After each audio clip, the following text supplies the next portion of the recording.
Bienvenidas y Rest. bienvenidos una vez más. Ahora sí comienza la grabación del tema Los principios de la conducción en este martes 27 de febrero. 27F, un aniversario más del 27F, ahora me di cuenta. Bien, los principios de la conducción básicamente viene después de los siniestros de tránsito, porque claro, como decíamos ayer, el tema de los siniestros de tránsito es el primero por la importancia que tenemos que darle a los siniestros de tránsito para evitarlo, por supuesto, y evitar la mayor cantidad de víctimas posible, ¿sí? Sin embargo, nosotros, claro, tenemos que ser conscientes de cómo evitar esos siniestros. Y una de las principales formas de evitar siniestros de tránsito es tener el vehículo en un funcionamiento apropiado, ¿ya? Hay que mantener o a realizar las mantenciones del vehículo cuando corresponda. Eso es importante y eso veremos en el tema principios de la conducción. Eso y otras cosas más, como por ejemplo los sistemas, ya porque claro, un vehículo en sí parte primero por su estructura más básica que es el chasis. Ya también se habla del chasis en el vehículo, o sea, en la prueba, ya del chasis del vehículo. El chasis es la estructura finalmente metálica donde están montados todos los componentes del vehículo, independientemente del tipo de vehículo que sea, ya sea eléctrico, ya- el que sea, grande, pequeño, cualquiera sea. Tienen un chasis, tienen una estructura finalmente donde se colocan los ejes, tanto el eje trasero, que son las dos ruedas traseras, como el eje delantero, que son las ruedas delanteras, y el resto de los sistemas, sistema de suspensión, sistema eléctrico, sistema etcétera, ¿ya? Todos los sistemas, que vamos a ver, por supuesto, más adelante en el libro. En el mismo chasis se coloca el motor, finalmente el motor es lo principal que nosotros vamos a encontrar en el vehículo, ¿ya? Vamos a hablar un poquito del motor porque aparece acá al principio, ¿cierto? El motor es el corazón del vehículo, es lo que finalmente nosotros tenemos que mantener en buen estado para permitir movernos de un lugar a otro. Ya los motores al estar encendidos generan una velocidad de movimiento que se llama ralentí. Y eso vamos a explicar porque puede ser pregunta de prueba, ¿ya? ¿Cómo funciona un motor? ¿Dónde está el video? Aquí está. Ese es el corte de un motor, digamos, el corte transversal de un motor. Ya, usted lo que está viendo ahí es el motor de lado, porque de lo que va a ver en el auto, usted solamente va a ser el motor desde arriba. Es como eh, algo muy parecido a esto. ¿Ya? Eso es lo que usted va a ver. Lo que estamos viendo nosotros es un corte sagital del motor, ¿ya? De lado. Y claro, aquí se ve el funcionamiento. Todo esto que sube y baja se llaman pistones, ¿ya? Y todo lo que vamos a ver ahora es pregunta de prueba por si acaso. Porque el motor consta principalmente de tres partes y las vamos a dividir aproximadamente de esta forma, ¿ya? La parte de arriba se llama culata, donde está las válvulas y es la parte que cierra al bloque, que es la parte central, o que también llamado bloque de motor. Y finalmente la parte de abajo que se llama cárter, ¿ya? En la parte del medio, en el bloque, están estos pistones que finalmente suben y bajan gracias aquí a explosiones que se generan en estas cámaras, ya generándose la transformación de energía química del combustible a energía mecánica o cinética en el caso cuando ya el vehículo se mueve, ¿ya? Entonces, claro, estas explosiones mueven estos pistones de arriba a abajo y eso genera, claro, genera la fuerza, ¿ya? De aquí lo que tenemos que saber, además de lo que acabamos de mencionar, es que vamos a encontrar algo que se llama las revoluciones por minuto o las RPM, ¿ya? Que sería las RPM, un giro completo del cigüeñal, ¿ya? Las revoluciones por minuto o una RPM es un giro completo de esto, ¿ya? Eso es una RPM. Una vuelta, una revolución. Entonces, claro, ¿cuántas vueltas da ese cigüeñal en un minuto? Es la cantidad de revoluciones por minuto que nosotros podemos encontrar en el siguiente instrumento que está aquí. ¿Cómo se llama este instrumento? ¿Usted lo ha visto por ahí en algún momento? ¿Sabe de ese nombre? Porque este es el instrumento que mide las revoluciones, mide los giros que hace finalmente el motor por minuto. ¿Cómo se llama este instrumento que está acá? Para el que lo sepa, que lo escriba por favor en el chat. Este instrumento, que no todos los vehículos lo tienen, ¿ya? Está en algunos vehículos nada más. Se llama, como usted lo ha escrito ahí, efectivamente, tacómetro. Este es el tacómetro. Excelente. ¿Para qué me sirve el tacómetro? Para medir las revoluciones del motor, para saber yo cuánta fuerza tengo que compartir el motor, cuánta velocidad necesito, la velocidad de giro, finalmente para calcular el consumo de combustible, etcétera, ¿ya? Entonces, claro, las revoluciones en el tacómetro se miden, eso es importante, ¿ya? ¿Qué es lo que es el cigüeñal? Bueno, es que lo del cigüeñal finalmente es esto que está aquí, eso es el cigüeñal, eso es lo que si usted se fija va girando. ¿Ya? A medida que los pistones suben y bajan. Eso es lo que da la revolución del motor, ese giro.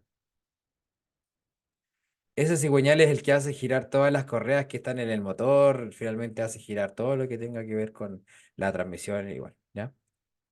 Cariani, vamos a hacer un paréntesis para saludar a Cariani. Se paso a agradecer todo el material de preparación que disponen en las redes sociales y en la plataforma Premium. Hoy aprobé mi examen teórico solo con un error y fue gracias a todas las clases y exámenes que practiqué.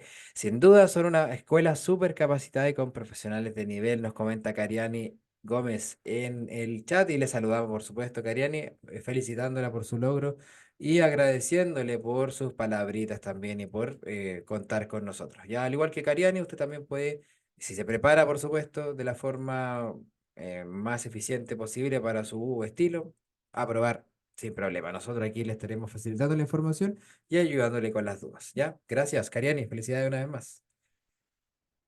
Continuamos entonces con lo del motor. Ahí está lo del tacómetro, ¿cierto? Perfecto, perfecto. Usted lo dijo, lo explicamos recién, ¿ya? Pero el motor, claro, el motor funciona con combustible, es el combustible que se mezcla con el aire que genera las explosiones que hacen girar el motor o el cigüeñal, ¿cierto? Ya. Pero ese giro no sería posible, todo ese movimiento no sería posible si nosotros no tuviésemos un sistema de lubricación, ya porque ese motor genera tanta temperatura que si nosotros no tenemos un sistema de lubricación, los metales finalmente de los que están compuestas las diferentes partes del motor, entre diferentes tipos de metales, al verse expuestos a altas temperaturas podrían fundirse y el motor podría apretarse, ya podría llegar a fundirse en muchas partes. Entonces, claro, se necesita de un sistema de lubricación que reduzca esa temperatura y reduzca finalmente el rozamiento. Y para eso se ocupa aceite, ¿ya? Aceite en la parte de arriba del motor. ¿Dónde puedo encontrar el aceite del motor? Por ejemplo, en los vehículos, este es un tipo de motor más antiguo, ¿ya? Normalmente acá en la parte superior podemos incorporar el aceite, ahí tenemos la varilla de aceite que nos sirve para revisar el nivel de aceite, porque, claro, en los vehículos, al sacar primero al identificar la varilla y luego al sacarla, deberíamos encontrar una marca de aceite en ella. La marca debería estar acá arriba, ¿ya? Debería estar aquí la marca de aceite, no en el mínimo, siempre en el formato máximo, ¿ya? Fricciones, roce, esto es fricción. Si genera fricción, esto si usted hace así mucho, genera calor, ¿cierto? Imagínese un motor girando a mucha velocidad. Puede generar temperaturas de hasta 2000 grados Celsius. Si no hay lubricación, se funde el motor. Ya se derriten los metales, eso genera calor y el calor va pegando los metales. ¿Ya? Entonces, claro, para eso tenemos que mantener la presión de aceite adecuada, tenemos que identificar las luces testigo de nuestro vehículo, ¿ya? Porque los vehículos tenemos luces testigo que nos van a avisar de problemas que tengan los sistemas que vamos a ver ahora a continuación, ¿ya? El que avisa del problema del sistema de aceite o de lubricación más bien es la número 57 que parece como una especie de lámpara de genio tal vez, ¿no? Pero es una engrasadora básicamente, ¿ya? No es una medalla de colección de logros en el auto, sino que es una luz testigo que informa de fallas, al igual que todas las de color rojo. Ya las amarillas son preventivas y las verdes son de información. ¿Sí? Entonces, si encuentra que esa luz testigo ya se enciende, lo importante es que yo me asegure de que eso no es por un nivel de aceite demasiado bajo, porque eso puede ser una de las razones. Por lo tanto, ¿qué hago yo ahí? Me detengo lo antes posible, apago el motor lo antes posible, ¿ya? Para evitar ello, controle el nivel de aceite de acuerdo a las sugerencias del fabricante, cada, no sé, 2 semanas, por ejemplo. Y cada vez que realice cambios de aceite, procure cambiar el aceite con el aceite correcto en los plazos correctos también, cada cierta cantidad de kilometraje. ¿Quién lo determina eso? El fabricante del vehículo o el tipo de aceite, ¿ya? Eso respecto al sistema de lubricación. Tenemos otro sistema también, que tenemos varios. El sistema eléctrico, que finalmente consiste primero que todo en algo que se llama alternador, porque acá, nuevamente en este mismo motor, viéndolo desde arriba, tenemos visible el alternador. Ya aquí, si usted se fija, adelante hay una correa, ¿ya? Esa correa cuando gira el cigüeñal que estábamos hablando delante, ¿cierto? Cuando el motor está encendido, él gira el cigüeñal, ya ese cigüeñal hace girar todo lo que tenga correa, que esté sujeto al motor, ¿ya? Además de hacer girar la rueda. Entonces el alternador, que es un generador eléctrico, a medida que va girando, a medida que el motor está encendido, va generando corriente eléctrica de acuerdo a los giros, ¿ya? Mientras más gire, más corriente genera, mientras menos gire, menos corriente genera. Ahora, esa corriente se entrega de manera constante a la batería, que es donde se almacena, gracias a un regulador de corriente. Ya eso es importante, la corriente, aunque uno acelere más o menos, finalmente se va a entregar parejita a la batería que está aquí, gracias al regulador de corriente. Entonces es importante que nosotros sepamos revisar el sistema eléctrico porque también vamos a tener una luz testigo que nos va a avisar de algún problema, que va a ser la número 32 que está acá arriba, que parecía como una batería. ¿Se fija? Si se enciende esa luz más la luz de aviso de motor, que es la número 62, que esa luz se puede encender en conjunto con todas las de color rojo, es un indicio de que hay un problema en el sistema eléctrico, por lo tanto, probablemente se va a quedar sin batería en algún momento. Se puede llegar hasta apagar el auto si nosotros nos quedamos sin batería, y así la posibilidad de generar también electricidad.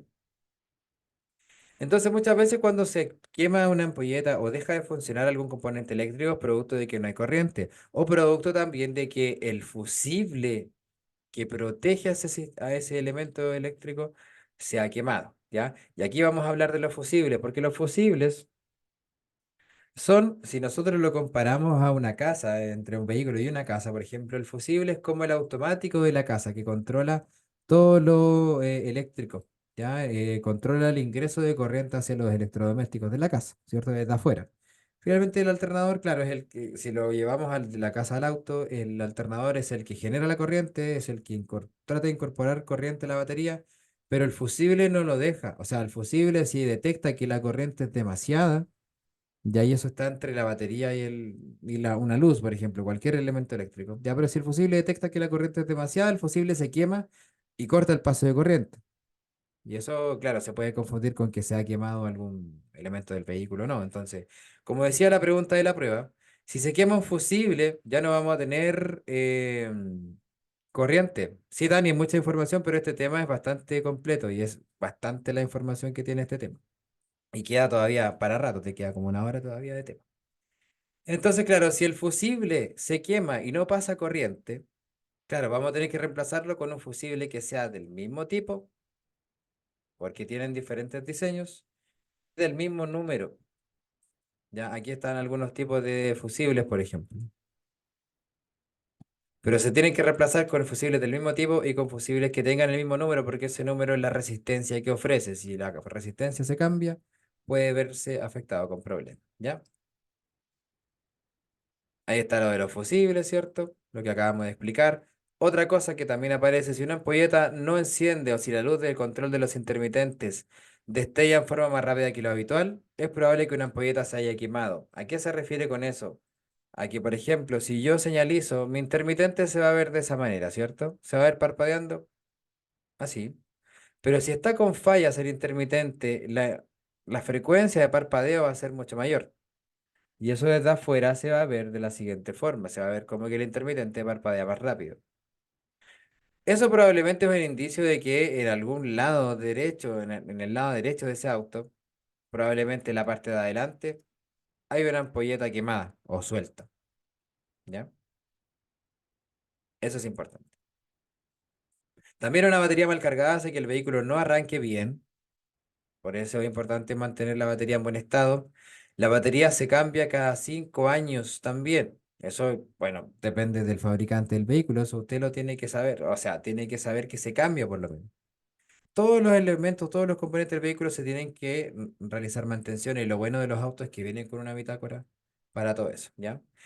Es harta información, pero finalmente es todo lo que te incluye este tema. Ahora, se puede repetir varias veces para que usted eh, pueda comprenderlo. Ampolleta y fusible no es lo mismo. La ampolleta es la que ilumina, por ejemplo, las luces. Por ejemplo, aquí, en estas luces que vamos a ver más adelante, eh, se iluminan gracias a una ampolleta.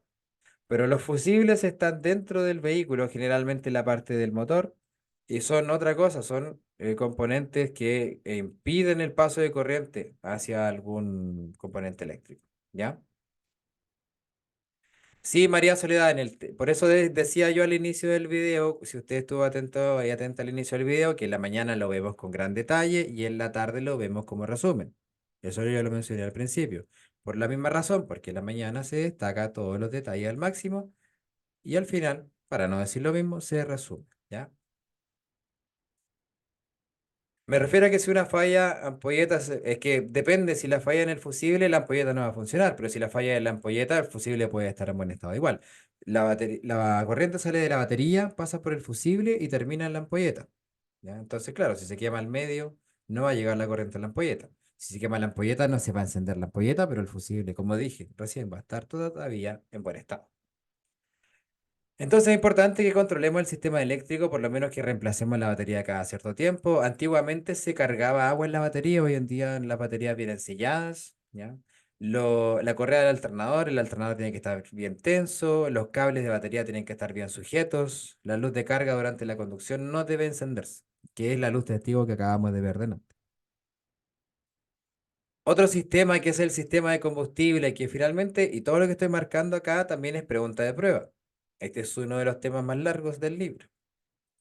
El sistema de combustible consta de un estanque de combustible, primero que todo, donde ahí se coloca el combustible y pasa hacia el motor, ¿cierto? A través de conductos impulsados por una bomba de combustible. Lo que tenemos que saber del combustible en general o del sistema de combustible es que, claro, llega a mezclarse en el sistema de inyección posteriormente, que tiene un filtro de combustible también que se debe reemplazar de vez en cuando, que también se sugiere en el libro El nuevo conductor que hay que llenar el estanque de combustible cada vez que se vaya la bomba de benzina como una, más que una obligación, es como una sugerencia en caso de que usted quiera aprovechar más la efectividad del combustible, ¿ya? Y ese combustible tiene que, por supuesto, ser de la octanaje adecuada a la recomendación del fabricante del motor, porque puede ser que su motor necesite un combustible más refinado, como un octanaje de 97, por ejemplo, a diferencia de un octanaje de 93. El sistema de inyección es el sistema que inyecta el combustible y la mezcla de aire con combustible al interior del motor para generar las explosiones, ¿ya? Y harta información al respecto, y aquí eso es mucho más información también. El sistema de inyección, eso, hace que ingrese aquí el aire con el combustible. Por eso finalmente el aire se filtra y el combustible también se filtra, para que ingresen limpios. Y por eso se repara también, o sea, se mantiene en buen estado. Entonces, cuando usted cargue gasolina, por ser también los vapores de la gasolina considerados como potencialmente cancerígenos, ¿ya? Evite la inhalación de ellos dentro de lo posible. Apague el motor para cargar combustible porque se pueden generar cargas estáticas residuales si el motor está encendido. Y eso es cuando roza el metal de, por ejemplo, la pistola que carga el combustible con el metal del auto puede generar una carga residual. En algunos autos pasa que eso genera una chispa, ¿cierto? Por eso se recomienda apagar el motor en caso de no encender cigarrillo, obviamente, porque el vapor de la gasolina es volátil, con solamente una chispa, al estar en el aire puede generar incendio. Y antiguamente se recomendaba no hablar por celular porque el mismo celular también podía generar cargas residuales. No sé si se acuerda que antiguamente los celulares avisaban de las llamadas si es que estaban cerca de un parlante, haciendo sonar el parlante antes de que se viera entrada la llamada. Ya, ese tipo de cargas o estáticas finalmente por las llamadas, en los celulares antiguos generaba chispa. Ahora no, eso no pasa. ¿Ya? Pero eso proviene desde desde ese momento. Ahora, si nosotros vamos conduciendo, y esto es importante el sistema de combustible, y es pregunta de prueba, si nosotros al conducir sentimos un fuerte olor a combustible, debemos detenernos para investigar el problema, porque eso puede ser a raíz de una fuga y que puede generar incendios. Otro sistema más, sistema de refrigeración. Y es más que un sistema de refrigerar, es un sistema de mantener la temperatura, porque el sistema de refrigeración es como yo, o sea, se encarga de mantener el motor en frío. Finalmente es cómo se mantiene el líquido refrigerante en una temperatura apropiada para que el motor también se mantenga en una temperatura apropiada.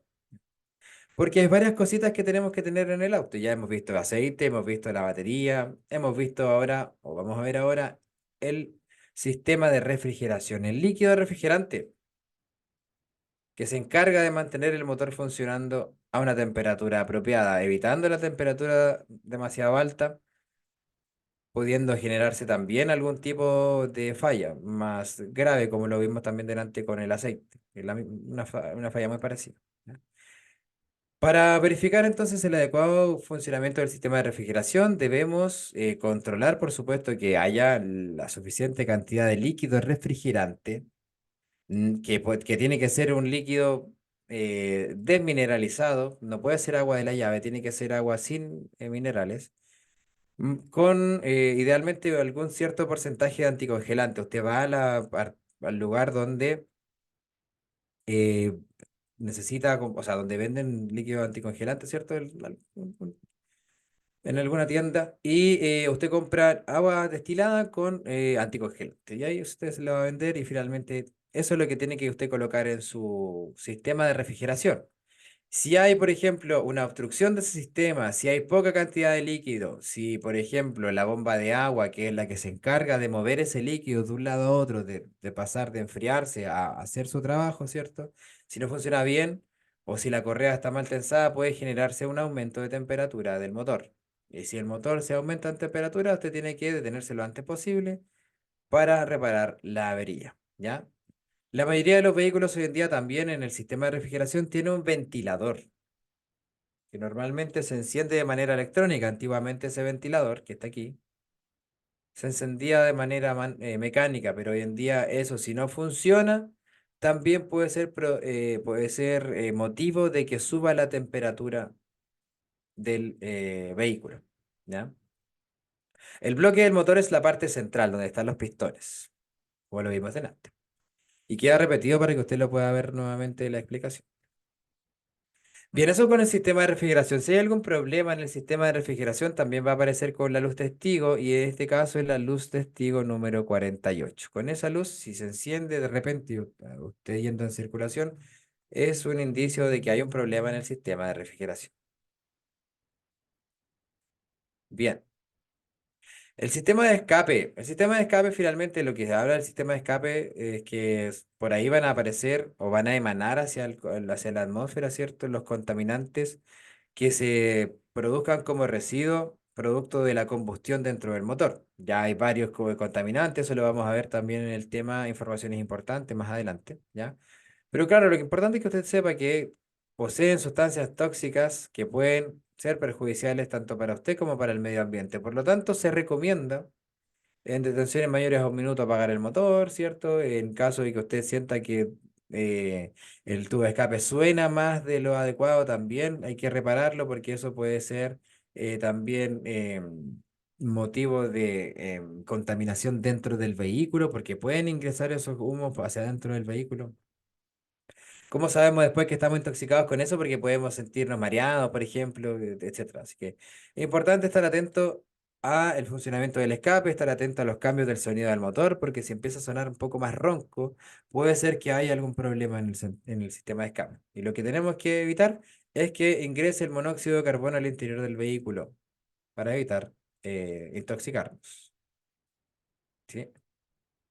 Eso en respecto a los sistemas de un vehículo, hay hartos sistemas que nosotros vamos a ver, hay preguntas variadas al respecto de la prueba, por eso yo creo que en la noche más que vamos a hacer un resumen del libro, vamos a hacer un test del tema, ¿ya? Para que veamos preguntas relacionadas al tema en la noche, ¿les parece? Así no hacemos lo mismo y vamos cambiando de dinámica.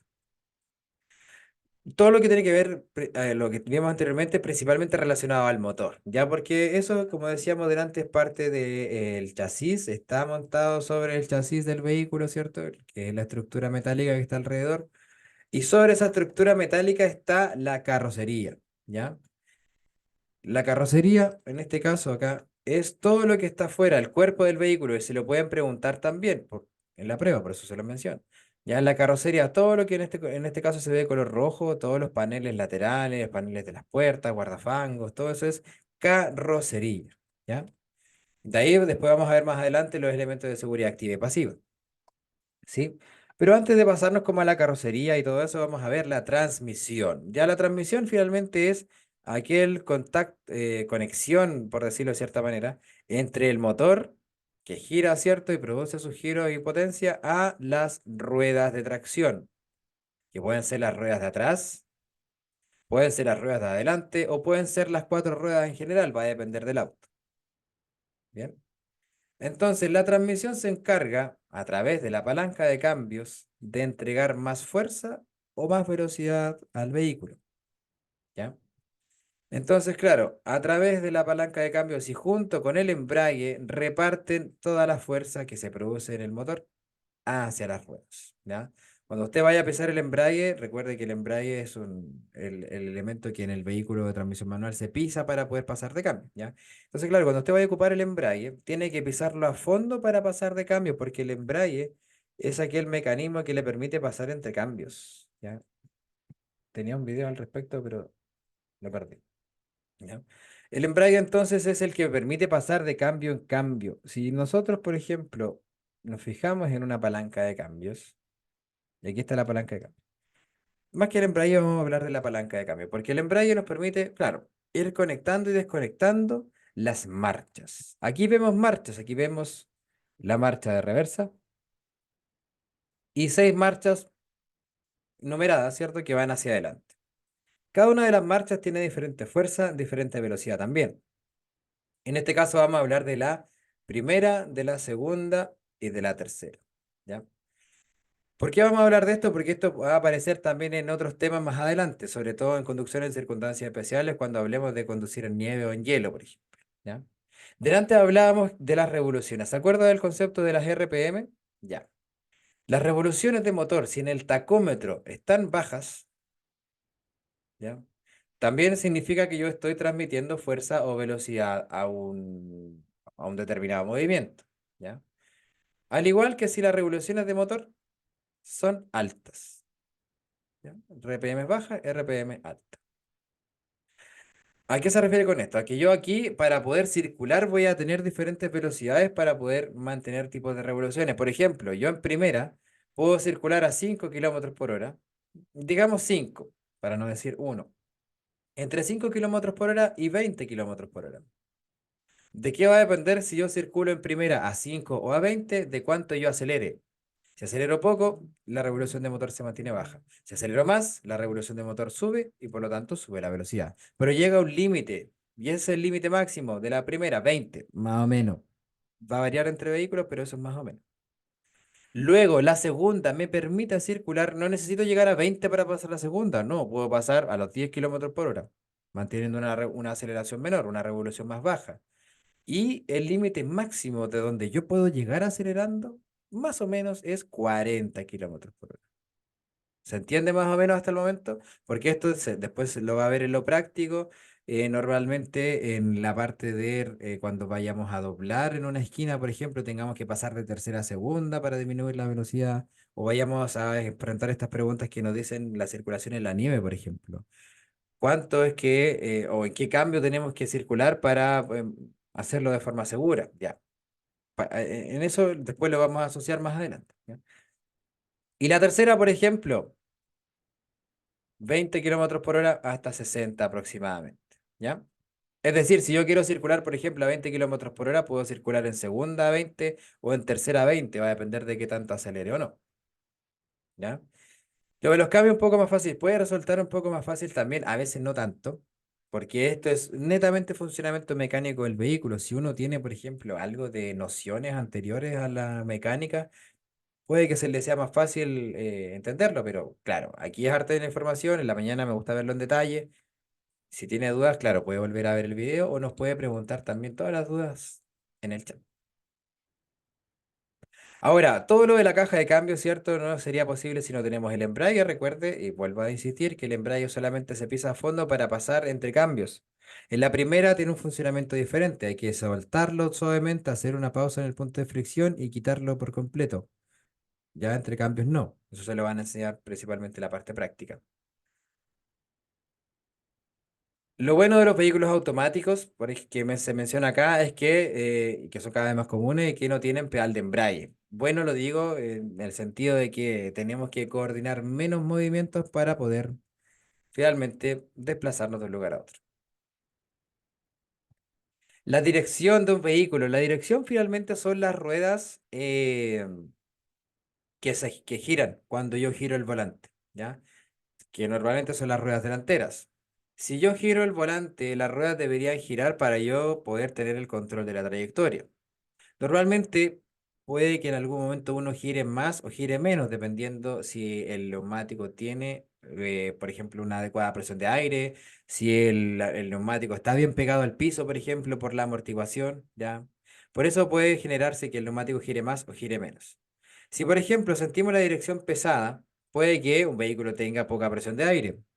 Pero también puede que en algún momento un vehículo esté desalineado, porque muchas veces la alineación de las ruedas puede ocasionar que los neumáticos o la dirección de los neumáticos se sienta más pesada, puedes generar desgastes irregulares también en los mismos neumáticos. Entonces, es importante revisar el estado de los neumáticos. Se habla de los neumáticos como, y lo vamos a ver más adelante, como el sistema o el elemento del vehículo que mayor revisión requiere. ¿Ya? Así que es importante que si nosotros sentimos un problema en la dirección, sentimos que vibra o se pone muy pesada, llevar a revisar. Descartar primero que sea un problema de aire de los neumáticos y si descartamos eso, ya llevar a revisar. ¿Por qué debemos circular en marcha alta en caso de hielo? Eso lo vamos a explicar, Jesse, en el problema, los principios de la, o sea, conducción en circunstancias especiales. Sí, ahí lo vamos a explicar. Porque claro, ahora explicamos cómo funcionaba eso, pero eso lo vamos a volver a pasar ahí. Gracias, Les. Tal cual. Hablando del sistema de suspensión también, eso igual tiene que ver mucho con por ejemplo, la estabilidad del vehículo, con el desgaste de los neumáticos, con una buena dirección, por ejemplo. ¿Ya? Eso también no solamente contribuye la amortiguación al confort o a la comodidad a la hora de desplazarse, sino que también a la estabilidad y a la adherencia. ¿Por qué? Porque el amortiguador mantiene el neumático pegado al piso. Mantiene finalmente, no hace que el neumático rebote en exceso, sino que lo mantiene adherente al piso. Mejorando, por supuesto, la distancia de frenado, reduciéndose la distancia de frenado con un neumático en buen estado, ¿ya? O un amortiguador en buen estado también, y aumentando la estabilidad, sobre todo en vientos laterales. Todos estos sistemas hasta el momento que hemos mencionado son parte de los sistemas de seguridad activa que vamos a ver en un par de minutos más adelante. ¿Ya? El aquaplaning lo vamos a ver también en conducción en circunstancias especiales, Daniela, pero en realidad es ese efecto donde el vehículo se desliza por encima de la tensión superficial del agua que hay en la calzada, evitando tener una fricción en el pavimento generando deslizamiento. Ya tenemos un video para eso, pero en conducción en circunstancias especiales. Si no tenemos el amortiguador o los amortiguadores en buen estado, se puede presentar el aquaplaning. Entonces, también tenemos que revisar los frenos, que son parte de los sistemas de seguridad activa también, que finalmente pueden hacer que nuestra distancia de frenado sea mucho mayor y podamos generar mayor riesgo de chocar. ¿Cómo tenemos que chequear el estado de los frenos? Solamente lo vamos a sentir cuando nosotros vayamos frenando. Podemos sentir que al frenar el volante se gira hacia un lado, podemos sentir que el pedal de frenos vibra cuando uno pisa el freno. Podemos escuchar un chillido hacia el exterior.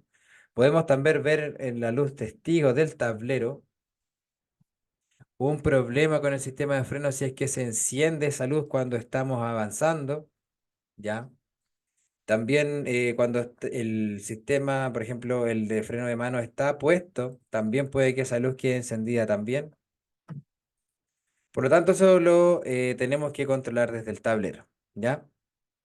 Hasta el momento, Dani, sí, eso lo vamos a ver en un par de minutos más, lo de seguridad activa. Ya lo de los amortiguadores, Daniela lo explicamos, quedó guardado para que lo pueda repetir luego, ¿ya?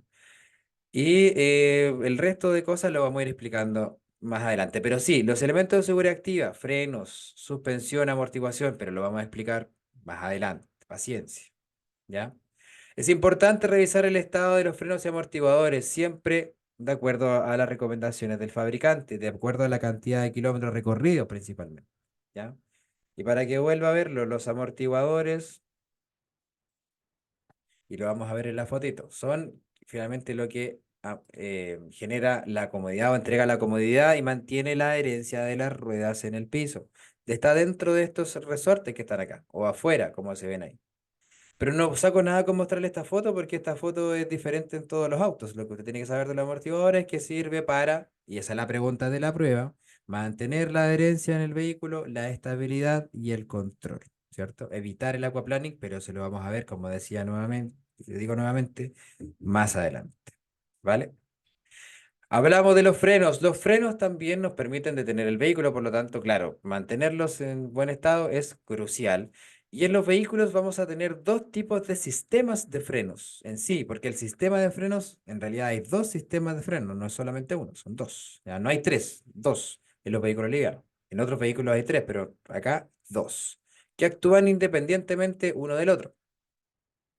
El primero es el freno de servicio o el pedal de frenos, que generalmente es un pedal de frenos hidráulico que funciona, y todo esto es pregunta de prueba, esto es lo que usted tiene que poner atención ahora. Funciona a través de algo que se llama servofreno, ¿ya? ¿Se ha fijado que usted cuando va circulando y pisa el pedal de frenos a fondo, el vehículo frena muy bruscamente? Y usted solamente tiene que pisar el pedal suavemente para frenar.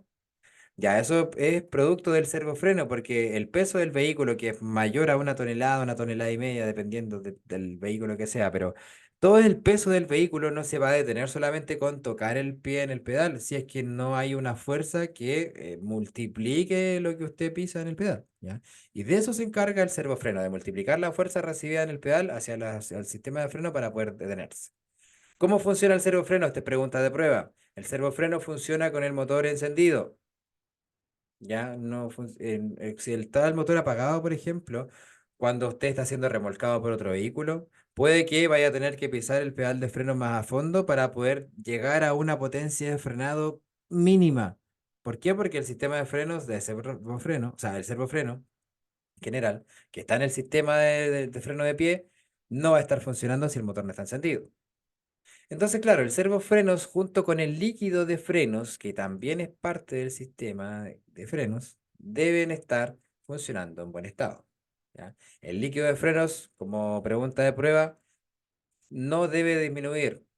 La cantidad de líquido de frenos no debe disminuir. Si disminuye, puede generar un problema en el frenado. Eso es importante que se repare lo más pronto posible.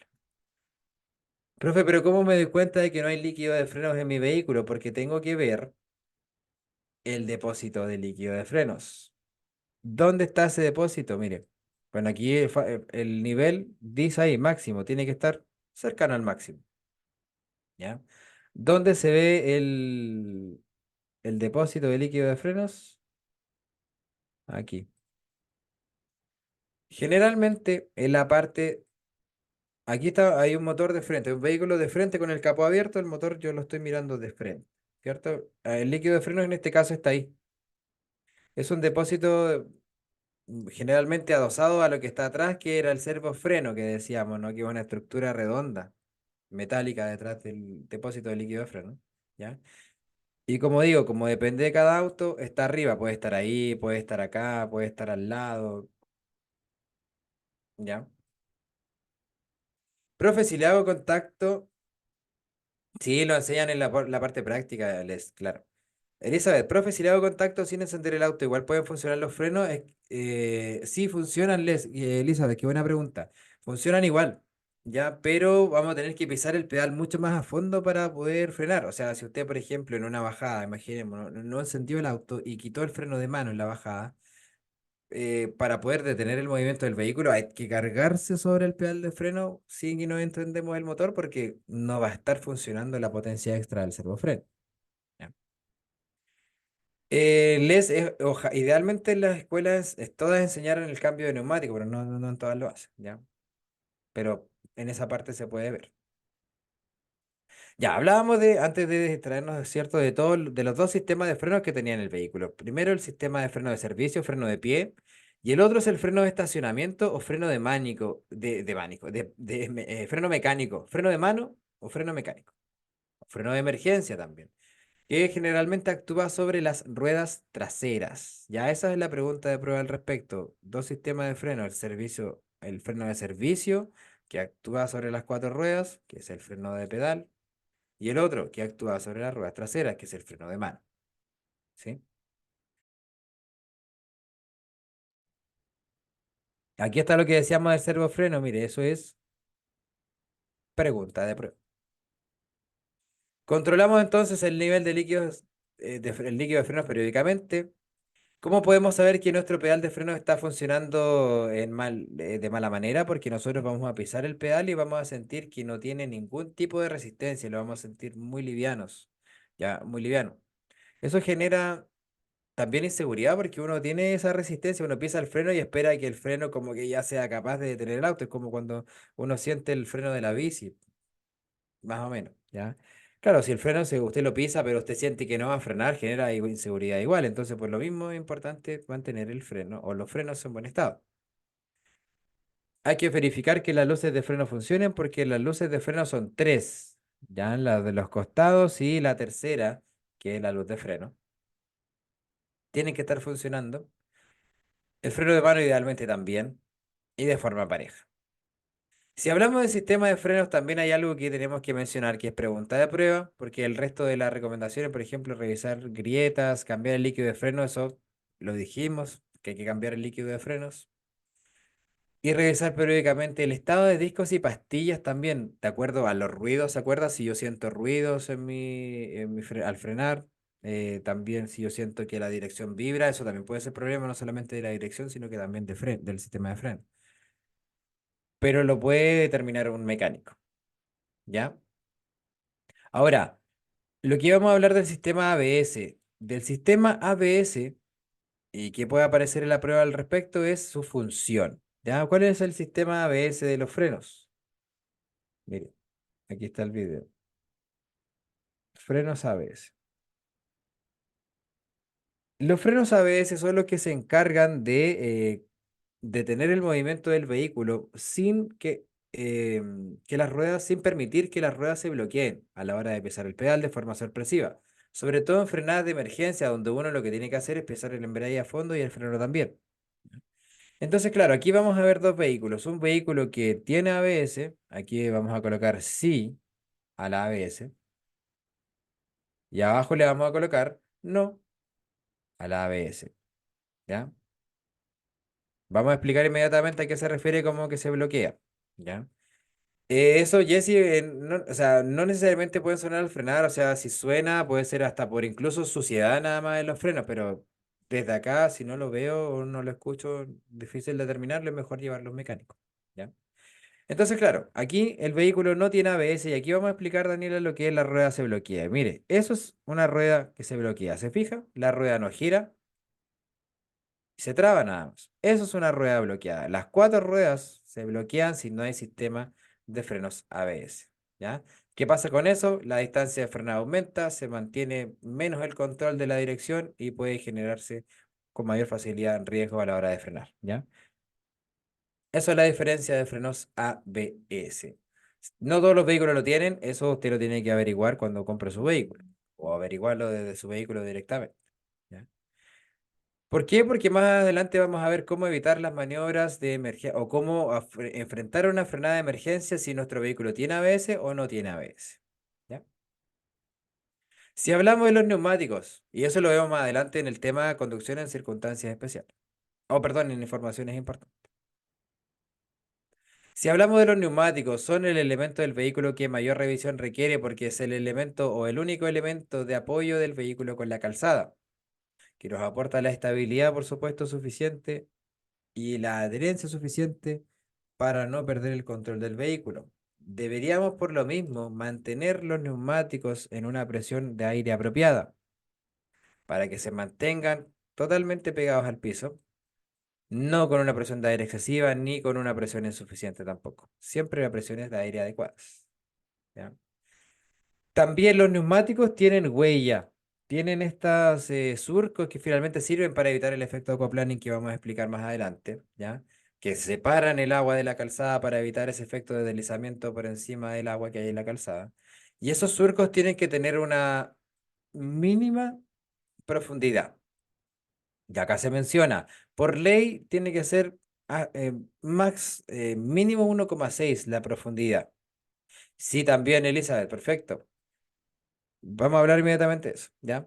Hablamos de la profundidad de los surcos. Por lo menos, según la ley, tiene que tener 1,6 milímetros el espesor de nuestro neumático. De lo contrario, no cumple con las regulaciones de seguridad de la misma ley, ¿ya?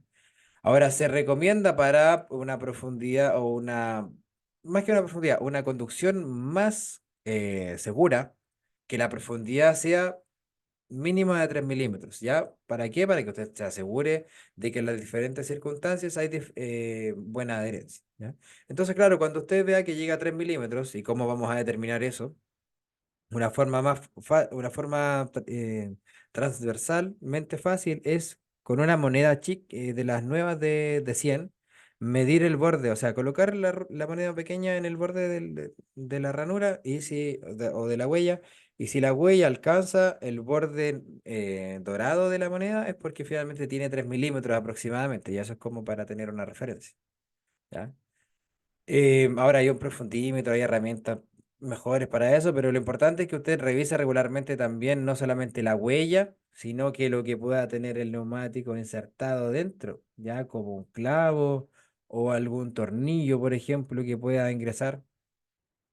Puede pasar, por eso finalmente son los elementos de mayor revisión del vehículo, para determinar si tiene o no tiene algún elemento, ¿ya? Como dice Elizabeth, sí, pues hay diferentes tipos de neumáticos para diferentes climas. Por ejemplo, tenemos neumáticos para todo terreno, ya que son AT, los MT que son para mud, que eso es, ¿cómo se llama? Lodo, barro, ¿ya? O circunstancias de calzada mojada, pero sobre todo en vías no pavimentadas y neumáticos especialmente para asfalto. Hay de todo tipo de neumáticos. Hay neumáticos de diferente ancho también. Ya, eso es importante que nosotros lo veamos y lo vamos a ver ahora porque también hay una pregunta de prueba al respecto, ¿ya? Porque la presión de aire, como decíamos delante, también tiene que ser correcta, no muy excesiva ni muy baja, porque eso también genera desgastes, ¿ya? Y también el tamaño de los neumáticos, porque además de controlar la presión, nosotros podemos controlar el tamaño del neumático, o sea, cambiándolo, por supuesto, cambiando de llantas, hay un proceso que se hace, pero nosotros podemos tener más neumáticos. Y la pregunta de prueba es la siguiente: ¿qué es lo que nos dice este primer número en la lectura de un neumático? Porque si usted no sabía, esto es cómo se lee un neumático, ¿ya? Y ahora vamos a aprender cómo se lee un neumático, que puede ser pregunta de prueba también, por eso lo digo. En los neumáticos entonces tenemos ese número compuesto, el primer número, 220 que dice acá, es el ancho del neumático. ¿Qué tan ancho es finalmente el neumático? 220, 170, todo eso en milímetros, el ancho del neumático. Ahora, el alto del neumático alrededor de toda la circunferencia, eso se llama perfil y eso es el número que en este caso es 40, el segundo número. Y es un porcentaje del alto del otro. O sea, es el 40% del ancho del otro, del ancho anterior. ¿Ya? Lo importante es que sepa que el primero es del ancho, el segundo es el perfil, el tercero es el radio o más bien el aro de la llanta. Una llanta aro 18, una llanta aro 19. Aquí se va a marcar con ese numerito. Aquí es para aro 18. Y finalmente los otros dos números que son los más comunes en los neumáticos, la capacidad de carga y la velocidad máxima. Ya la capacidad de carga es ese número, en este caso 80, que me da una equivalencia. Es decir, el 80 me equivale 450 kilos. ¿Qué me dice eso? Que este neumático puede aguantar 450 kilos de peso sin deformarse ni reventarse. ¿Ya? Lo mismo que el índice de velocidad máxima, que en este caso me indica la velocidad máxima a la que el neumático podría girar sin correr riesgo de reventarse también.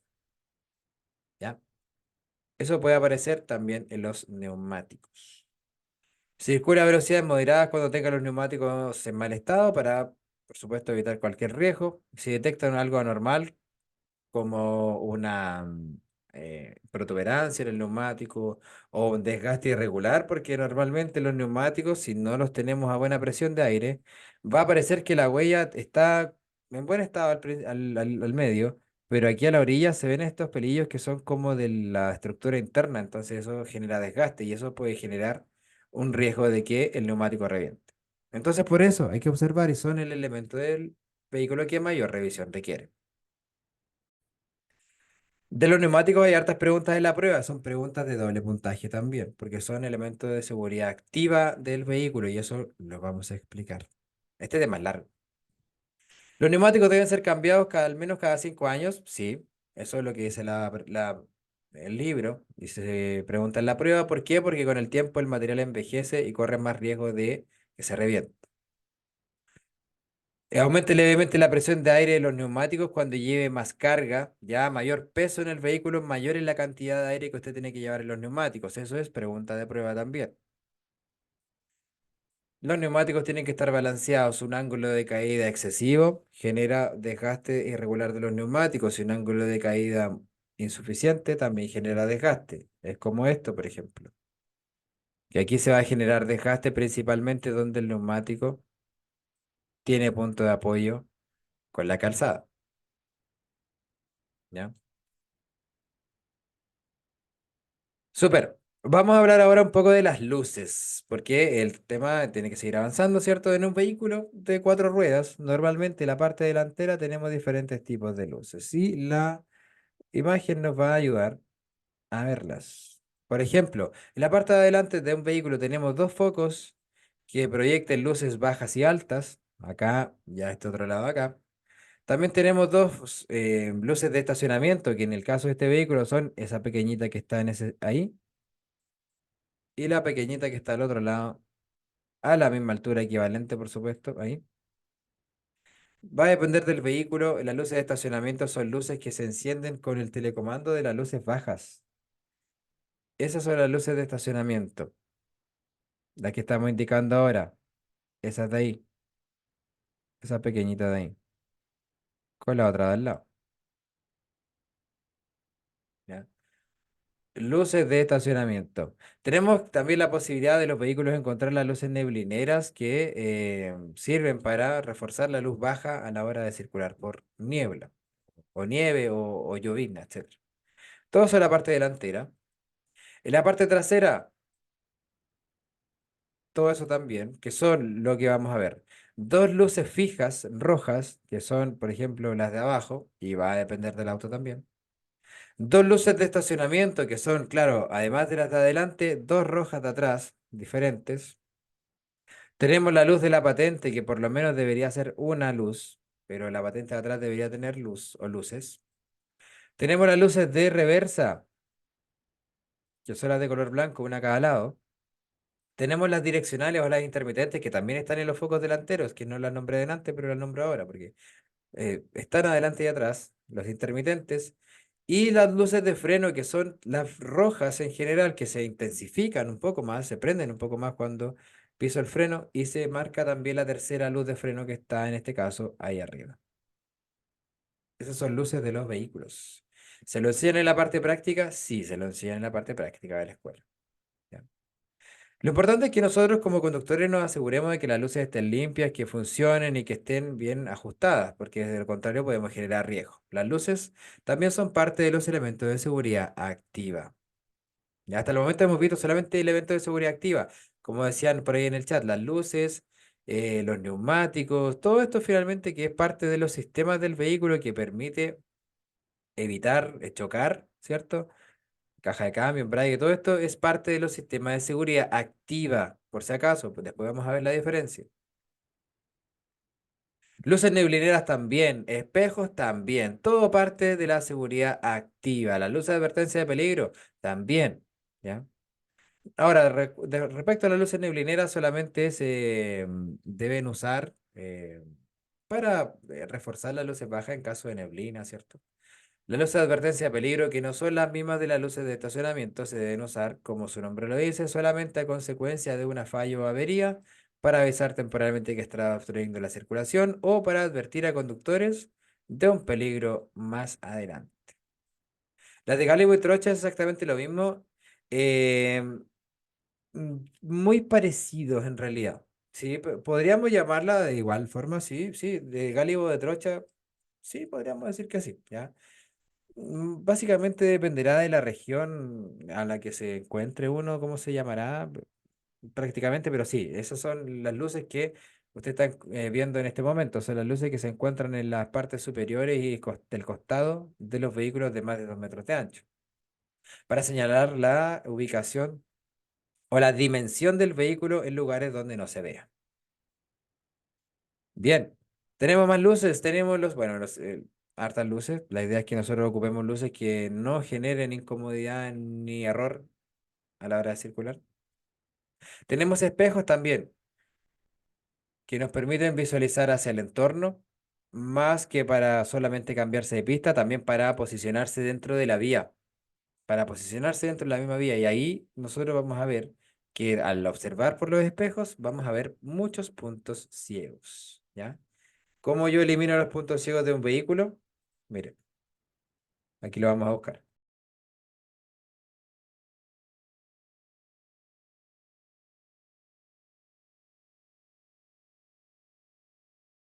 Aquí está. Entonces, claro, aquí para poder regular un espejo, por ejemplo, va a depender del diseño del espejo.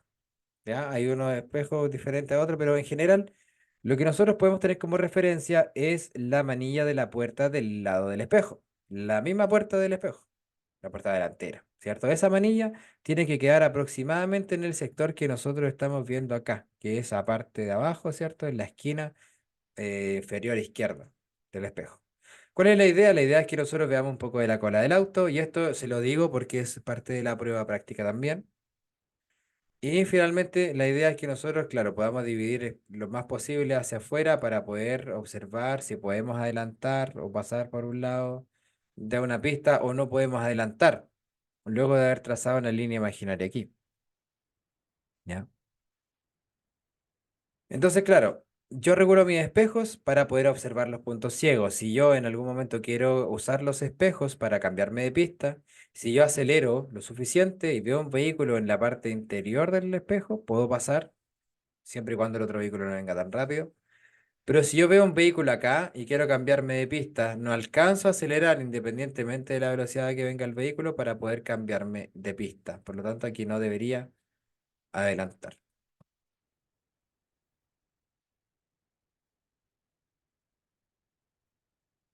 Ya, entonces antes de conducir tenemos que observar todos los elementos de seguridad activa, cinturones, que funcione el limpio parabrisas, sistema de ventilación, el líquido limpio parabrisas que muchas veces no revisamos o echamos agua de la llave nomás, no debería ser agua de la llave. Neumático desempañador de vidrios traseros, tenemos que aprender a cómo se usa, ¿ya? Porque eso es diferente en cada uno de los autos, por eso nos enseña en el libro, ¿ya? Frenos, espejos, puertas bien cerradas y el uso de la bocina. Bueno, la bocina tiene que estar en buen estado, pero usted no debe usarla en cualquier momento. Ya todos estos que son elementos de seguridad activa deben revisarse antes de conducir para tener buena visibilidad en general. Otra cosa que es pregunta de prueba es que el control de los pedales puede ser posible gracias a un calzado más cómodo, normalmente, eh, sobre todo al principio. ¿Ya? Bien, antes de pasar a los elementos de seguridad pasiva, vamos a ver algunas energías o leyes involucradas en el movimiento de los vehículos, ¿ya? En vista de que este tema es bastante largo, lo vamos a, por supuesto, complementar con un test, como lo decía adelante, hoy a las 21 horas, ¿ya? Para complementar con todo el detalle máximo todos estos aspectos en 35 preguntitas, ¿ya?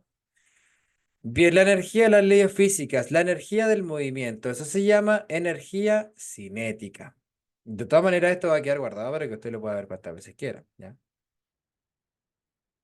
Esto es energía cinética. Ya la energía cinética va a aumentar de acuerdo a mi velocidad, porque la energía cinética, o energía del movimiento, es una relación entre el peso y la velocidad del vehículo, asociando movimiento, ¿ya?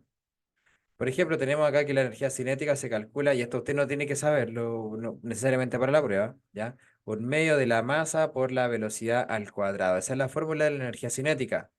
En la física, Entonces, claro, ¿qué tiene que ver acá? El peso y la velocidad. No necesariamente usted tiene que saberlo, pero sí, para las preguntas de cálculo, esto lo vamos a necesitar. Este cuadrado lo vamos a necesitar. ¿Ya? Lo vamos a explicar más adelante. Como digo, en las preguntas de la noche. Porque acá se menciona, al aumentar la velocidad al doble, la energía cinética aumenta 4 veces. Eso para no tener que hacer esta fórmula tan o un poco más engorrosa, ¿cierto? Nosotros lo podemos resumir aumentando al cuadrado. Por ejemplo, si nuestra velocidad aumenta por 2, y vamos a colocar el otro lapicito mejor. Si la velocidad aumenta por 2, que es lo que dice ahí, aumenta al doble, la energía cinética por consecuente va a aumentar por 2 también, pero al cuadrado. Y ahí no se ve justo el azul. Por 2 al cuadrado. Y ahí vamos a colocar amarillo. 2 al cuadrado. Eso es lo que finalmente nosotros tenemos que tener en cuenta. ¿Lo vamos a ver con el ejemplo? Sí, lo vamos a ver más adelante con el ejemplo, ¿ya? ¿Por qué? Porque 2 al cuadrado es como escribir 2 por 2. Por eso se dice que aumenta 4 veces, porque aumenta en realidad 2 al cuadrado. Como digo, lo vamos a volver a ver como ejemplo en las preguntas de la tarde. Porque también tenemos distancias y delante también antes de iniciar vimos un ejemplo de una pregunta de cálculo. Esa pregunta de cálculo que hicimos, que ya quedó guardada y usted puede revisar también cuantas veces quiera, se puede explicar o se puede resolver gracias a esto. ¿Ya? Que la prueba, bueno, tal vez va a ser un poco más sencillo de resolver si es que nosotros lo logramos entender, ¿bien? Pero usted puede preguntar, por supuesto.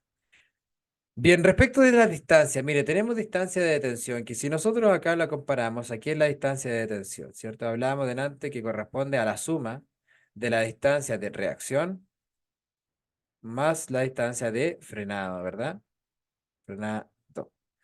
Entonces, también aquí nosotros podemos calcular este tipo de distancias si es que nosotros tenemos el valor de la velocidad. Porque, por ejemplo, acá, si nosotros queríamos calcular, aquí nosotros calculamos aumento de distancia, pero sin saber cuánto era la velocidad, aquí decíamos que la velocidad se aumentaba por 2 nomás, pero no sabíamos cuánto es la distancia, o sea, cuánto es la velocidad. Aquí sí, aquí podemos calcular, por ejemplo, y eso lo vamos a ver al tiro, María Soledad. Si nosotros circulamos a 90 kilómetros por hora, ¿cuáles serían nuestras distancias? Lo podemos calcular ahora. ¿Ya? Para 90 kilómetros por hora, la distancia de reacción se va a calcular multiplicando ese 9. Vamos a colocar distancia de reacción. El 9 por 3, ¿ya? Por 3, este es el factor que me ayuda a calcular la distancia de reacción. Siempre para distancia de reacción multiplico por 3. Eso me queda 9 por 3, 27 metros aproximadamente, ¿ya? Para calcular distancia de frenado, si yo quiero calcular con la misma velocidad, con 90, ¿qué hago? Ocupo el 9 del 90 también. Pero para la distancia de frenado ya no multiplico por 3. Para la distancia de frenado, cuando ya tengo yo la velocidad, 9 por 5. Eso me da 45 metros. ¿Sí? Esto, como digo, vuelvo a insistir para que usted no se preocupe. Vamos a volver a verlo con un ejemplo en el test de las 21 horas más ratito el día de hoy. ¿Ya? Y ahora su pregunta, María Soledad, ¿cómo se calcula la distancia mínima de seguridad? La distancia mínima de seguridad es la distancia de detención, ¿ya? Mínima de seguridad.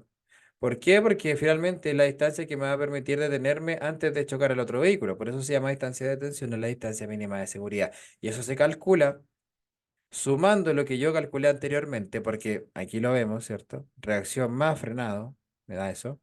O lo calculo directamente multiplicando 9 en el caso del ejemplo por 8, ya me da 72 metros aproximadamente, ¿ya? Esa es la distancia de detención o la distancia mínima de seguridad. Respecto de una velocidad que ya conocemos, no respecto del aumento de la energía. Una vez más, insisto, luego lo vamos a ver más tarde con un ejemplo, ¿ya? Ahí está lo mismo que acabamos de mencionar. pero aquí lo vamos a ejemplificar. Bien, lo mismo que aumentaba la energía cinética, puede aumentar la distancia de frenado si nosotros aumentamos la velocidad al doble. Y como también, y vuelvo a repetir, lo vamos a ver con un ejemplo más tarde. ¿Ya? ¿Por qué es importante saber eso? ¿Cuánto aumenta la distancia de frenado, la energía cinética? Porque nosotros tenemos que ser capaces de detener nuestro vehículo cuando hayan circunstancias que así lo ameriten. ¿Ya? Y ser consciente de que hay muchas fuerzas que pueden actuar con nuestro vehículo, por ejemplo, la fuerza de gravedad también, que si nosotros no la tomamos en cuenta en las bajadas, puede aumentar nuestra distancia de frenado y reducir el control del vehículo.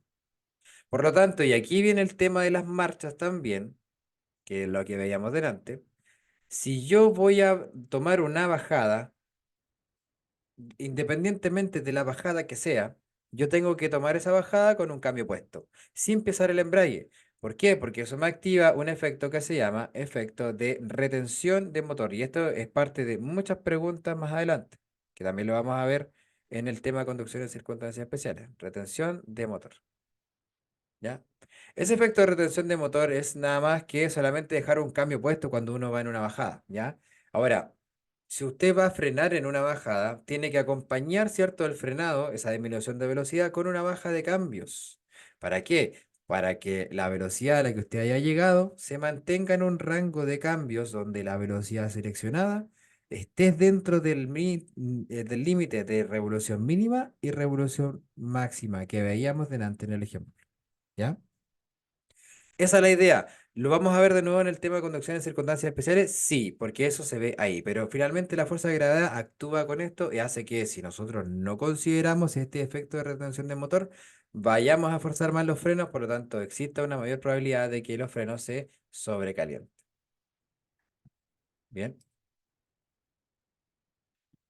También otras cosas que pueden afectarnos en la conducción y que tenemos que tener en cuenta como conductores, que si un auto está normalmente cargado en la parte trasera, primero, antes de eso, un auto con motor delantero normalmente es más pesado en la parte delantera, ¿cierto? Si tiene el motor adelante, es más pesado en la parte de adelante, sí, lo es, ¿ya? Ahora sí, si usted le coloca una carga pesada en la parte trasera, puede con mayor facilidad tender a girar más de lo esperado y dar un giro de 180 grados, como lo que veíamos delante del sobreviraje, ¿se acuerda? Es como esto. Esto puede pasar si se pierde la fricción de las ruedas traseras, gira hacia el lado contrario, ¿cierto? Queda mirando para atrás, como podríamos decirlo. Y eso se da mayormente cuando tenemos una carga pesada en la parte trasera. A eso se refiere lo que acabamos de mencionar. Una carga pesada en la parte trasera, giro de 180, continuará marchando con la parte trasera hacia adelante. Ahora, si el vehículo tiene el centro de gravedad en la parte delantera o el peso se concentra en la parte de delantera, el vehículo tendería a seguir en línea recta. Y si pierde la fricción, continuará en dirección del movimiento. ¿Se acuerda que antes hablábamos de la energía, en el test hablábamos de la energía, no, de la energía cinética? No, perdón, de la fuerza, ¿cómo se llama? La que está en las curvas, esa es hoy se me olvidó. La fuerza, gracias, Les. Sí, esos virajes, sí, si pierde la fricción de la rueda delantera se llama supiraje, ¿ya? Ahora, la fuerza que está en las curvas se llama la fuerza centrífuga. Ahí está. Gracias, Les. La fuerza centrífuga, ¿ya? Esto tiene que ver con la fuerza centrífuga muchas veces. Si nosotros, por ejemplo, perdemos la tracción con las ruedas delanteras, la fuerza centrífuga nos lleva en dirección hacia el frente, ¿ya? Tal cual como lo decíamos. Muy bien, gracias, Les. Subviraje se llama justamente. Sigue en dirección del movimiento. Si yo giro mi rueda aquí, el vehículo va a girar porque la rueda está pegada al piso. Si la rueda pierde la fricción, el roce con el piso, sigue en línea recta debido a esa misma fuerza centrífuga. ¿Ya? Súper. Eso es importante. La rueda de tracción tiene gran importancia para el comportamiento del vehículo. ¿Ya? Porque un vehículo con tracción delantera, si comienza a resbalar con las ruedas delanteras, también puede pasar lo del subviraje. Un vehículo con la rueda de fricción trasera, si pierde tracción con las ruedas traseras, se puede producir lo del sobreviraje, ¿ya? Esto es lo que decía, mire, lo de la fuerza centrífuga lo vamos a ver más adelante, está aquí. O no, ya lo pasamos. Pero bueno, lo de la fuerza centrífuga es lo que se produce en las curvas, es la fuerza que se produce cuando nosotros vamos en un giro y que nos envía hacia el lado contrario de la curva. No sé si usted ha experimentado, por ejemplo, cuando nosotros tomamos una curva en un vehículo, en el que sea, en una micro, en un auto, en lo que sea, y la curva se toma muy rápido. Se ha fijado que uno como que tiende a irse al lado contrario. Ya esa es la fuerza centrífuga actuando, porque la fuerza centrífuga es una magnitud angular, en realidad. Que claro, si nosotros tomamos una curva y la tomamos muy rápido, nos puede desviar hacia afuera, básicamente. ¿Ya? Eso es respecto de la fuerza centrífuga y puede ocurrir con el peso más arriba. Eso también lo vamos a ver en conducción en circunstancias especiales. De hecho, con un peso, por ejemplo, en la carga, en el techo. ¿Ya? Cuando nosotros subimos el centro de gravedad, y también hablamos un poco de eso en el test de la mañana. Bien, hay otros elementos de seguridad, además de los elementos de seguridad activa que hemos visto anteriormente, las luces, los frenos, los neumáticos que son activos, ¿cierto? Pero están los pasivos, ¿ya? Definición de cada uno de ellos. Los elementos de seguridad activa, y lo vamos a anotar acá, activa o primaria, ¿ya? Activa o primaria, son los que se encargan de evitar siniestros. Los elementos de seguridad activa evitan siniestros, como los que vimos delante. Neumáticos, frenos, luces, todo lo que evita siniestro de tránsito, los vidrios en buen estado, etcétera. Sí, son elementos de seguridad activa. Si, por ejemplo, los elementos de seguridad activa ya no funcionaron y yo lamentablemente no pude evitar un siniestro de tránsito y choqué, entran a actuar los elementos de seguridad pasiva, que son los que vamos a ver ahora a continuación, que son los que se encargan de reducir las lesiones. Reducir lesiones. Por ejemplo, el cinturón de seguridad, por ejemplo, el apoyacabezas, em, por ejemplo, el airbag. Ya todo lo que finalmente evita o reduce más bien lesiones son elementos de seguridad pasiva. Y si hablamos del cinturón de seguridad, y aquí está lo que mencionaba en la mañana, esta gráfica que vamos a ver en el libro, se menciona que el uso del cinturón es importante y el airbag, si su vehículo tiene airbag, no va a reemplazar al cinturón de seguridad. Entonces, y como lo veíamos ayer en el tema principio, el problema de los siniestros de tránsito, una velocidad de impacto a 50 kilómetros por hora genera un 50% de probabilidades de sobrevivir y un 50% de probabilidades de fallecer, ¿verdad? Entonces, claro, si nosotros aumentamos la velocidad, se genera más energía de impacto. Por lo tanto, con mayor facilidad puede una persona fallecer ante un siniestro de tránsito, ¿sí? Entonces, claro, lo que dice la prueba es que pueden ser las comparaciones. Por ejemplo, chocar a 90 kilómetros por hora sin usar el cinturón de seguridad genera una energía de impacto tal que equivale a caer desde el piso 11 de un edificio, por ejemplo. ¿Ya? Lo mismo a 70 kilómetros por hora del piso 7 a 30 del piso 2. Más que usted para que lo calcule o se lo aprenda de memoria, es para que usted más o menos tenga la consideración de usar el cinturón de seguridad, porque finalmente eso es su seguro de vida, e incluso si su vehículo tiene airbags por muchos lugares, tiene que usarlo igual, sí o sí. ¿Ya? Uno para cada persona, no dos en el mismo vehículo. O sea, no dos personas en el mismo cinturón. ¿Ya? Si el vehículo tiene cinturones de seguridad en el asiento trasero, tiene que usarlos, sobre todo en los vehículos de año de fabricación de 2002 para arriba, donde desde ahí es obligatorio. ¿Puede ser pregunta de prueba? Sí, también. Cinturones, tenemos que usarlos de forma correcta. ¿Cómo es eso, profe? La banda torácica, es decir, la que pasa diagonalmente, ¿cierto? Tiene que pasar por la clavícula, no puede pasar por el hombro, no puede pasar por más arriba, tiene que pasar por entre el cuello y el hombro, clavícula. Deslizarse por el centro del pecho, ¿cierto? Llegar abajo para que, por supuesto, quede bien pegado y ceñido al cuerpo y la banda abdominal que pasa de un lado a otro no debe pasar por sobre el abdomen. Tiene que pasar por sobre los huesos de la cadera y debajo del abdomen, porque si se coloca sobre el abdomen puede generar lesiones internas a la hora de impactar. Una vez abrochado el cinturón, ahí es cuando uno tiene que ajustarlo al cuerpo. Es recomendable que en la prueba usted ajuste primero el asiento, en la prueba práctica, usted ajuste primero el asiento y después ajuste o se coloque el cinturón, para que sea más fácil de ajustar el asiento. ¿Ya? Y como recomendación, un cinturón dañado después de un siniestro de tránsito no es seguro, por lo tanto hay que reemplazarlo. Ujú. ¿Por qué finalmente es importante colocarse bien el cinturón? Porque eso puede provocar un efecto que se llama efecto submarino, y aquí da poquito. ¿Ya?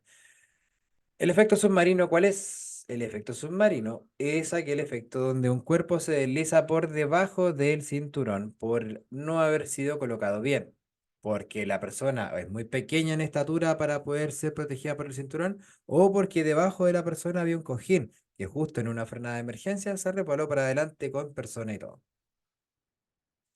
Entonces, para evitar ese efecto, asegurémonos de que si el asiento es muy liso, no colocar toallas o almohadones para poder elevarnos más, ¿ya? Hay asientos que lo permiten, hay asientos que no lo permiten.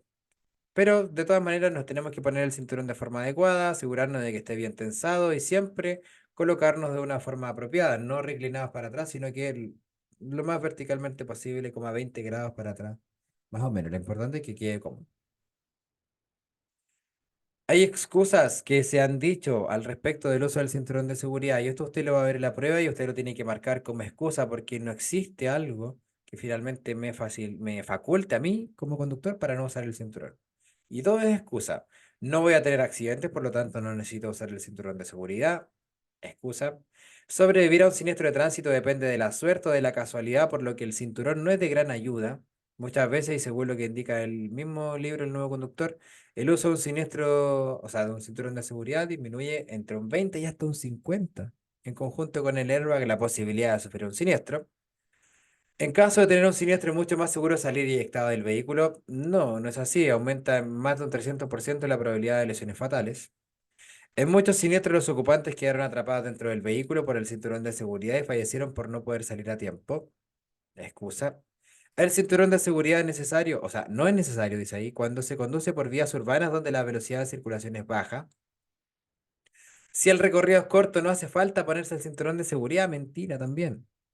Mi vehículo ya tiene muchos sistemas de seguridad, por lo que el cinturón no es tan importante, que el cinturón está incómodo o que durante el embarazo no hay que usar el cinturón, ya que resulta peligroso para el feto. A menos que el doctor se lo contraindique, ahí usted tiene que, bueno, si se lo contraindica, usted no puede manejar, obviamente.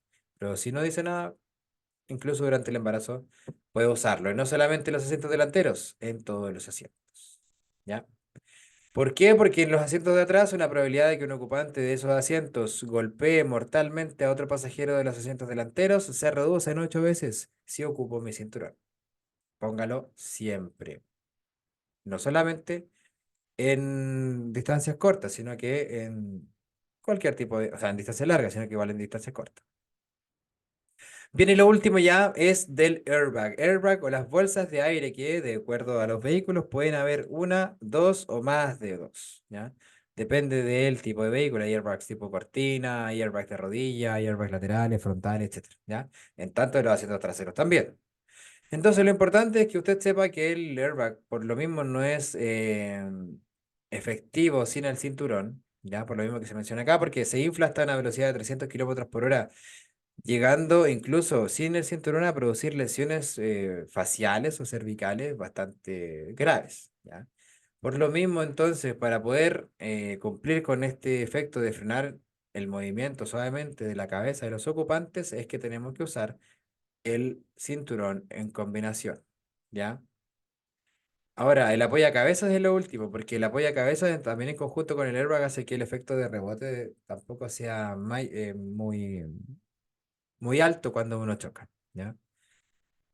¿Cuál efecto de rebote? Un efecto que se llama latigazo cervical, que es cuando uno, por ejemplo, se mueve hacia adelante y claro, por el rebote en el airbag se va para atrás la cabeza y se puede generar tanto no irritación, inflamación en la palabra, más incluso otras consecuencias más fatales como pérdida de la movilidad de las extremidades, por ejemplo, ¿ya? Si después de un siniestro el airbag no se abrió, hay que cambiarlo de todas maneras porque puede explotar en cualquier momento. ¿Ya? Es importante que se revise eso también. Nunca colocar sillas de bebé en el asiento delantero, a menos que sea una camioneta de cabina simple, siempre que se haya apagado el airbag, porque el airbag se puede apagar. ¿Ya? Y revíselo, si la luz testigo está encendida, la luz testigo del airbag, que en este caso la luz testigo del airbag, también va a aparecer en el tablero, es la número 39 que está ahí. Bien. Y ahora sí, esto es lo último, el apoyacabezas, que finalmente es el que evita el efecto del latigazo cervical, o más conocido también como whiplash. Efecto whiplash, que es como un latigazo. Eso es un whiplash, ¿ya? Entonces, claro, la idea es que el apoyacabezas, si es que se puede regular, porque en otros vehículos no se puede, pero si se puede regular, lo hagamos a la altura de la nuca, ¿cierto? A una distancia máxima de 4 centímetros, nunca superior a 4 centímetros. ¿Sí? La idea es evitar los esguinces cervicales o las diversas fracturas que pueden presentarse en las 7 primeras vértebras de la columna. ¿Ya? Bien, el tema que vimos hoy día a principios de la conducción es el más largo, el más difícil y el que más detalles tiene y más preguntas tiene en la prueba. Así que es importante, bueno, verlos al detalle. A mí me gusta verlo en detalle los fines de semana, también se habla con este tipo de detalle, incluso más detalle, ¿ya?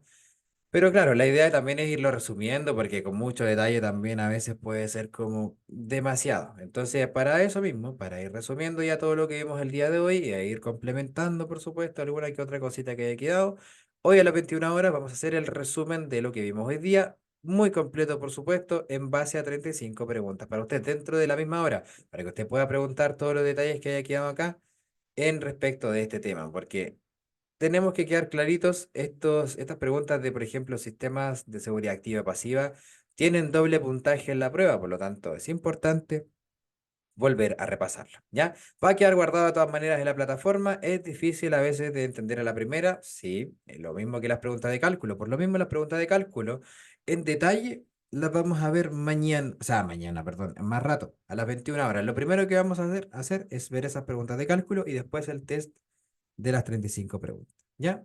¿Por qué? Porque las preguntas de cálculo son las que más cuestan. También de este tema. Bien, cualquier duda, consulta, cualquier sugerencia, cualquier comentario, lo puede hacer, por supuesto, en el momento aquí en el chat o a través de nuestro WhatsApp, que se lo vamos a compartir inmediatamente en el chat. Más 569 6586 29 35. ¿Listo? Nos vemos entonces a las 21 horas el día de hoy. Que tenga un excelente día. Nos vemos. Chau, chau.